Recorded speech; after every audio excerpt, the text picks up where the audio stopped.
Senhor presidente, Superior Tribunal de Justiça, colega da turma, demais autoridades que compõem a mesa, trata-se aqui de ação de indenização visando reparar um dano causado em virtude de demora exacerbada na entrega de uma unidade imobiliária que o recorrente firmou o contrato avançando aí que seria entregue em tempo para que ele pudesse ocupar. A recorrida, no caso aqui a incorporadora X, alegou em sua defesa no juízo ACO que era ilegítima para figurar no polo passivo da demanda, alegando que quem seria a parte legítima seria a sociedade construtora Y, a qual tinha só a tarefa de executar o serviço conforme subcontratação da incorporadora X recorrida nesse processo. No entanto, Excelência, ocorre que o juízo ACO acolheu integralmente a alegação de legitimidade passiva da incorporadora X, dizendo que não havia, de fato, nenhuma relação entre o recorrente e a incorporadora. Ademais, a incorporadora ainda trouxe à baila a questão de que o fato de ter uma demora no processo ou um mero inadimplemento contratual não gera por si só dano, o que também vem trazido aqui no bojo do processo algumas provas que podem corroborar o contrário. Excelência, o juízo ACO, apesar de ter acolhido a preliminar de legitimidade passiva, também acolheu as demais teses aqui afirmadas. No entanto, Excelência, o recorrente ele apelou para o Tribunal de Justiça,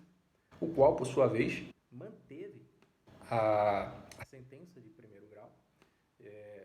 dizendo que havia, sim, ali ilegitimidade passiva. No entanto, ele trouxe, sem maiores motivações ou motivações específicas, a decisão acolhendo a justificativa trazida pelo juiz do ACO, ou seja, uma espécie aí de motivação aliúde, de motivação per relacione, o que fere aí o artigo 489 do CPC, que diz que deve ter a motivação específica, a fundamentação específica para cada caso. Excelência, apesar de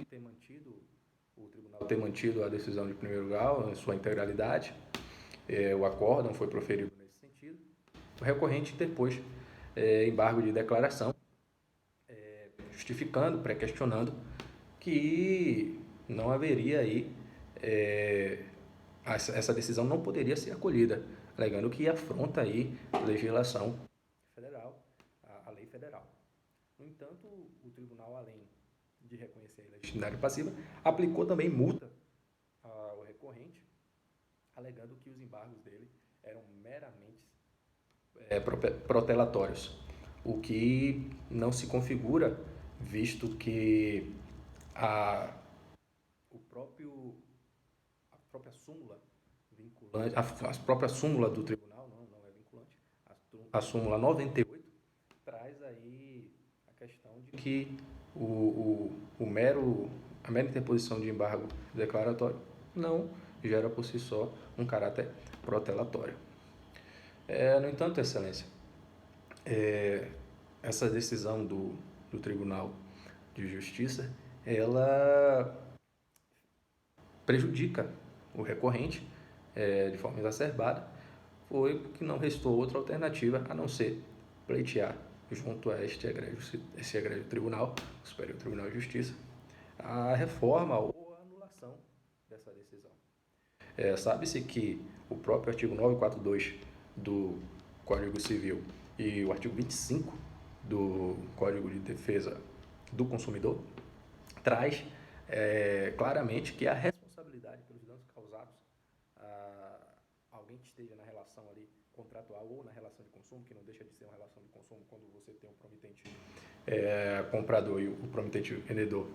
fazendo ali uma avença, não deixa de ser uma relação contratual. E essa relação,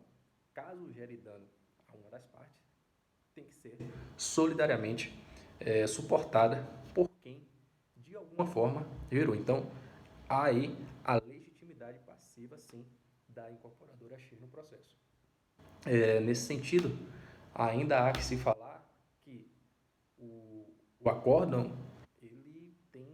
uma mácula ali que tem que ser corrigida, pois não há fundamentação, conforme o artigo 93 da Constituição Federal, e também o que está previsto no artigo 489 do CPC, que diz que tem que ter fundamentação específica para cada caso em concreto. Apesar disso, como já falado, também a multa ela tem que ser revista, pois não há aí nenhum embargo de forma com caráter protelatório, visto que a própria súmula 98 traz de forma explícita o entendimento já pacificado no âmbito do STJ. Nesse sentido, Excelência, e já finalizando, os pedidos vêm no sentido de que a recorrida seja intimada para apresentar suas contras-razões e que esse recurso seja provido com o fim aí de reformar a decisão do juiz Acor, reconhecendo a legitimidade passiva da recorrida. Caso entendam de forma diferente, Vossas Excelências entendam de forma diferente, indiquem qual seria a parte legítima no processo e remetam o processo para o juízo de primeiro grau para que possa ser feita a reanálise do mérito na questão de agora com as partes legítimas no processo. Nesse sentido, essas são as alegações de defesa e muito obrigado pela oportunidade, Excelência.